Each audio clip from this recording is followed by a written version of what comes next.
আজকের দিনেও আমাদের এই সমাজে কিছু মুনাফিক সর্দার আছে, মাথার সাদা বন্ধ করার জন্য টুপি দেয়, ইলমের কোনো ছিদ্র নাই, কোনো কিছু নাই। তাদের চিন্তা হলো সমাজটাকে আস্তে আস্তে একটা সমাজের মেরুদণ্ডকে ভেঙে দেওয়া।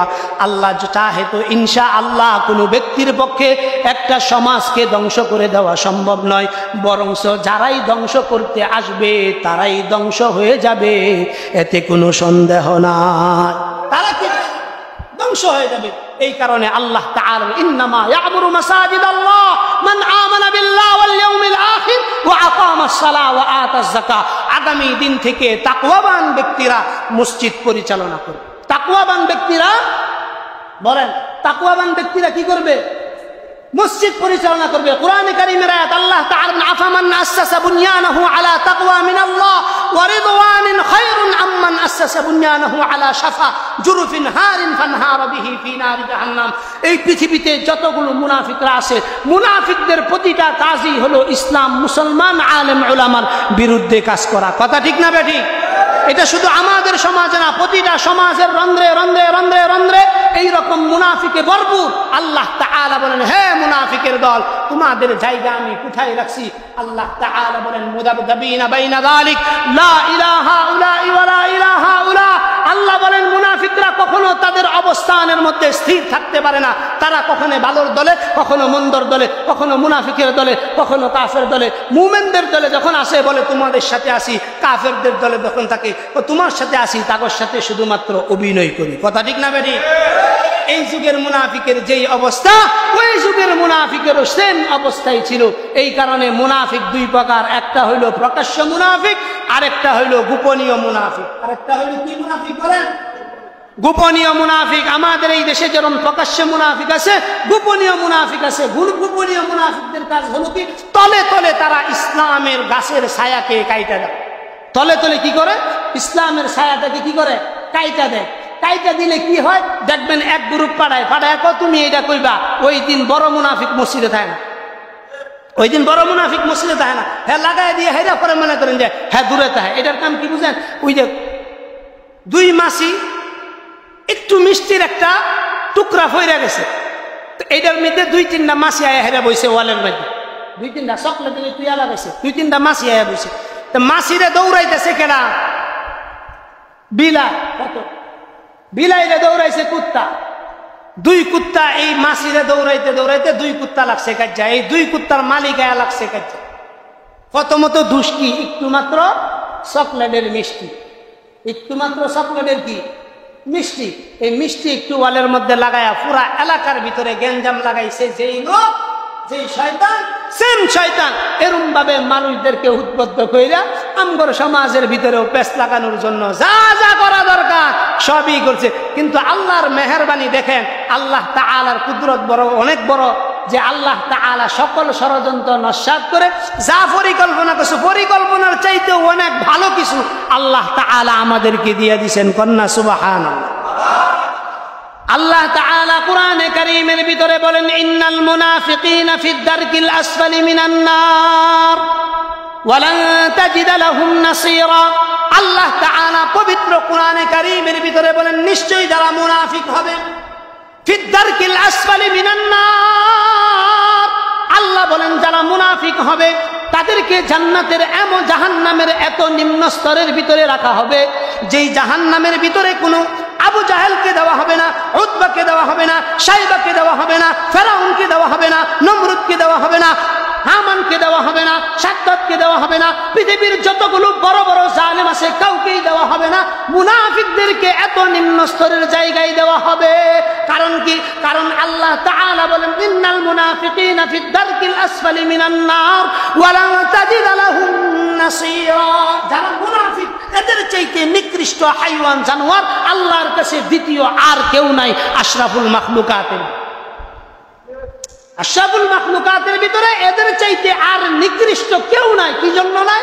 কারণ এরা আল্লাহটা খায়া আল্লাহর বিরুদ্ধে কাজ করে। এরা কাজটা খায়, আল্লাহটা খায়, কাজ করে কার বিরুদ্ধে? আল্লাহর বিরুদ্ধে। আচ্ছা বলেন তো, আমরা যদি শরীয়ত সম্মত কোনো বিধানের প্রতি কাউকে নিষেধ করি, এটা কি আমাদের দায়িত্ব থেকে করছি না আল্লাহর হুকুমে করছি? বলেন, কার হুকুমে করছি?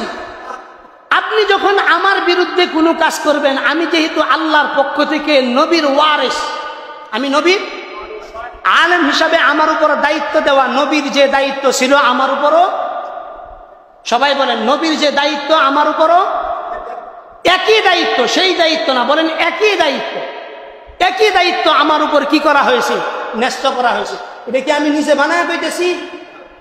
সবাই বলেন আমি নিজে বানায় বলতেছি না, কুরআনে কারীমের আয়াত। আল্লাহ তাআলা আমাদেরকে নবীর পরে নবীর যে দায়িত্ব, এটা আল্লাহ তাআলা আমাদেরকে দিয়েছে।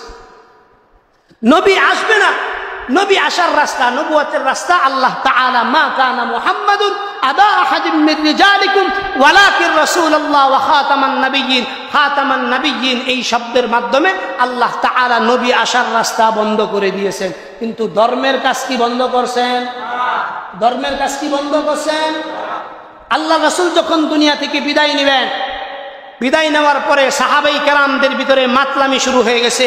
কেউ তরোয়াল নিয়ে দাঁড়াইছে, কেউ ইমুকটা তমুকটা নিয়ে দাঁড়াইছে। আবু বকর সিদ্দিক রাদিয়াল্লাহু তাআলা আনহু দূরে ছিলেন, তিনি ওই দূর থেকে এসে সরাসরি আম্মাজান আয়েশার হুজরাতে গেলেন। হুজরাতে যাওয়ার পর তিনি মুহাম্মদুর রাসূলুল্লাহ সাল্লাল্লাহু আলাইহি ওয়াসাল্লামের চেহারা মুবারক থেকে চাদরটা সরায়া কপালের মধ্যে একটা চুমা দিলেন। চুমা দিয়া সেইরা আল্লাহ রাসূল 5 মিনিট আল্লাহ রাসূলের কাছে বসলেন। একটু নিজের চোখের পানি আস্তে আস্তে পড়তেছিল এমনটা পাওয়া যায়। তারপরে তিনি 5 মিনিটের পর ঘর থেকে বের হয়েছেন।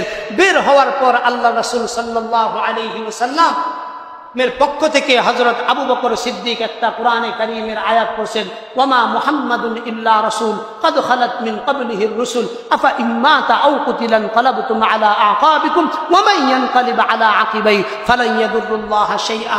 ওই দিন যে আয়াতটা হযরত আবু বকর সিদ্দিক রাদিয়াল্লাহু তাআলা আনহু তেলাওয়াত করছিলেন, এই আয়াতটা সকল সাহাবীদের এই মুখস্থ আছে, কিন্তু ওই দিনের এই আয়াতের উচ্চারণটা টনিকের মতো সাহাবায়ে কেরামদের ভিতরে কাজ করছিল। কি জন্য? কারণ রাসূল মারা গেছেন, খলিফাতুর রাসূল হিসাবে আল্লাহ তাআলা আবু বকরকে ঘোষণা করছেন। আবু বকর কি ঘোষণা করছেন? যে মুহাম্মদের পূজা যারা করতা তারা জেনে নাও মুহাম্মদ সাল্লাল্লাহু আলাইহি সাল্লাম দুনিয়া থেকে মারা গেছেন। আর যারা আল্লাহর ইবাদত করতা, আল্লাহর বন্দেগী করতা, তারা জানো যে আল্লাহর বান্দাকে আল্লাহ নিয়ে গেছেন, কিন্তু আল্লাহ তাআলা চিরঞ্জীব, তিনি হাইয়ুল কাইয়্যুম, তিনি কখনো মরবেন না, তিনার কখনো শেষ হবে না। তো যখন এই আয়াত পাঠ করলেন, সাহাবায়ে কেরামদের ভিতরে চেতন ফিরে আসছে। কি ফিরে আসছে বলেন? চেতন ফিরে আসছে তাদের ভিতরে, যে হাই কয় কি, আমরা এতক্ষণ কি চিন্তা করলাম। আর হযরত আবু বকর কি বলল? ওই যে নায়েবে নবীর যে জিম্মাদারি, সেই জিম্মাদারি পালন করতে গিয়ে মাঝে মাঝে আমাদেরকে একটু শক্ত ভাষায় কথা বলতে হয়, নরম ভাষায় কথা বলতে হয়। আমাদের ব্যক্তিগতভাবে কারো সাথে কোনো ধরনের আদাওয়াতি দুশমনী আছে? ব্যক্তিগতভাবে কারো সাথে আমার জমাজমি নিয়ে কোনো সমস্যা আছে? কারো সাথেই কোনো সমস্যা নাই। ব্যক্তিগতভাবে কোনোদিন আমি কাউকে শালার পুত বলে গালি দিছি, এইরকমও কেউ যে আমার দুশ্মন, সেও বলতে পারবে না যে আমি কাউকে গালি দিছি। হ্যাঁ, শরীয়তের প্রয়োজনে কখনো কখনো কাউকে কোনো কারণে মনোমালিন্য সুরে কথা বলি, এটা তো যখন বলি তখনই শেষ, 5 মিনিট পরে স্মরণ রাখার আমার সুযোগ নাই। কারণ নবী যখন স্মরণ রাখেন নাই, নবীর উম্মত হিসাবে, নায়েবে নবী হিসাবে আমরা কি এটা স্মরণ রাখা সম্ভব? হ্যাঁ, আমাদের কিছু দায়িত্ব দেওয়া হয়েছে আল্লাহর পক্ষ থেকে। কার পক্ষ থেকে? আল্লাহর পক্ষ থেকে স্পেশাল দায়িত্ব। এটা আমি বানায় বলতেছি না, আল্লাহ তাআলা আমাদেরকে দায়িত্ব সরাসরি বন্টন করে দিয়েছেন। আল্লাহ তাআলার রাসূল নিজে আমাদেরকে বলছেন যে আমি চলে যাচ্ছি, আমি চলে যাওয়ার পর তোমরা 2টা জিনিসকে আঁকড়ে ধরবা। কয়টা জিনিস? 2টা জিনিসকে আঁকড়ে ধরবা। 1 নম্বর জিনিস আল্লাহ রাসূল বলছেন কিতাব আল্লাহ ওয়া সুন্নাত রাসূলি। আমরা কিতাবকেও ধারণ করি, রাসূলের সিরাত সুরাত, রাসূলের সুন্নাহকেও আমরা ধারণ করি। 2টা জিনিস ধারণ করেই তো আমরা চলতেছি এবং বলতেছি। কথা ঠিক না বেটি? এই 2 জিনিস ধারণ করার কারণে কখনো কখনো অন্যায় কাজে আমাদেরকে বাধা দিতে হয়, যে ভাই এটা আপনি এভাবে করিয়েন না, এটাকে এভাবে করেন, এটা এভাবে করিয়েন না, এটাকে এভাবে করেন। আপনি যখন শরীয়তের কোনো বিধান কেউ যদি আপনাকে বুঝিয়ে দেয়, বুঝায় দেওয়ার পরে যদি আপনি ওই কাজের বিরোধিতা করেন, এতটুকু নিশ্চিত থাকেন দাড়ি না রাখলে গুনাহ হয় ঠিক, কিন্তু দাড়ির বিরুদ্ধাচরণ করলে গুনাহ হয় না ঈমান যায়? জোরে কর। আপনি মনে করেন একটা সুন্নত আপনি রাখলেন না, এটা সুন্নত তরক করার গুনাহ হইতে পারে, কিন্তু কেউ যদি এই সুন্নতটাকে নাই মানে, একবারে যে বিশ্বাসই করেন, তো এটা কি কোনো সুন্নতের ভিতরে পড়ে কিনা, তার ঈমান থাকবো? আপনি বলেন আপনি রোজা রাখেন না, দিনের বেলা আপনি দোকানপাট খুলবেন। আমরা তো আপনাকে সুন্দর করে বুঝাই বললাম যে ভাই দিনের বেলা আপনি দোকান না খুললে ভালো হয়, তারপরেও যখন খুলছেন খুলেন না, আমার সমস্যা, আমার তো কোনো সমস্যা না। কিন্তু আপনি যখন আমি এই কথা বলার কারণে মা বাবা তুলে, আত্মীয় স্বজন তুলে, যারা এখানে গেছিল সবার মা বাবা তুলে এভাবে অশ্লীল ভাষায় গালিগালাজ করলেন, তো আপনি কি আমাদেরকে গালিগালাজ করলেন না স্বয়ং আল্লাহ যে নির্দেশ দিয়েছেন ওই নির্দেশ অমান্য করার বিরুদ্ধে ডাইরেক্ট আপনি বিদ্রোহ করলেন? আপনার নিজের কাছে জিজ্ঞাসা করেন। আমি বললাম না, আপনার নিজের কাছে জিজ্ঞাসা, বিদ্রোহটা আপনি কার বিরুদ্ধে করলেন? কথা বল না, কার বিরুদ্ধে হইল? ওটা সরাসরি আল্লাহর বিরুদ্ধে হইল না? আল্লাহর বিরুদ্ধে যেই ব্যক্তি বিদ্রোহ করে এই ব্যক্তির দুনিয়াতে কি কোনো শান্তি থাকবে? 50 টাকার বড়ি খায়ও ঘুমাইতো। কেন? কারণ শান্তি আল্লাহ নষ্ট করে দিবে। বাড়িতে খাউন এটাও যুক্ত না, কেন? শান্তি আল্লাহ নষ্ট করে দিবে। আল্লাহর ওয়াদা এগুলো, আল্লাহর কাজ যে না করবে, আল্লাহর বিরুদ্ধাচরণ করবে, ওই কুকুরকে যেই রকম নাকি মেহমান খাওয়ার পরে মুরগিটা দেওয়া হয়, কুকুর মনে করে মালিক আমার জন্য জব করছে, অসম্ভব, মালিক তো তার জন্য জব করে নাই, জব করছে কার জন্য? মেহমানের জন্য। কিন্তু কুকুর পুষে এই কারণে দুনিয়ার ভিতরে যারা ইমানদার তারা হলো মেহমান, তাদের জন্য আল্লাহ তাআলা এই নিজামের সব কিছু সাজাইছে, তাদের জন্য আল্লাহ তাআলা এই নিজামের সবকিছু কি করছে। আর বাদ বাকি যেই সমস্ত কাফের মুশরিকদেরকে অট্টালিকা, বিল্ডিং, কোটি কোটি টাকা দিচ্ছেন, ব্যাংক ব্যালেন্স দিচ্ছেন, এগুলো সব দুনিয়ার কুকুর। দুনিয়ার কুকুরদেরকে আল্লাহ তাআলা ওই মেহমান খাওয়ার পরে যে অংশটুকু থাকেন এগুলো দিয়া দেন। এই কারণে মুমিনের অর্থ কম, কাফের মুশরিক মুনাফিকের অর্থ বেশি। কথা বুঝেন নাই? লা ইয়াগুররান্নাকা তাকাল্লুবুল লাযীনা কাফারু ফিল বিলাদ মাতাউন কালিলুন সুম্মা মাওয়াহুম জাহান্নাম ওয়া বিসাল মিহাদ। আল্লাহ তাআলা বলেন লা ইয়াগুররান্নাকা তাকাল্লুবুল লাযীনা কাফারু ফিল বিলাদ। আল্লাহ তাআলা বলেন বান্দা আমার, কাফের মুশরিকদেরকে, মুনাফিকদেরকে দুনিয়া দিছি, এই দুনিয়া দেখা তুমি নৈরাশ হইও না, এই দুনিয়া দেখা তুমি আফসোস করিও না। তো জর্জ ডব্লিউ বুশকে কোটি কোটি টাকার সম্পদ দিয়ে দিছি, তো ফেসবুকের যিনি মালিক তাকেও কোটি কোটি টাকার সম্পদ দিয়ে দিছি, বিল ক্লিনটনকে কোটি কোটি টাকার সম্পদ দিয়ে দিছি, বিল গেটসকে কোটি কোটি টাকার সম্পদ দিয়ে দিছি।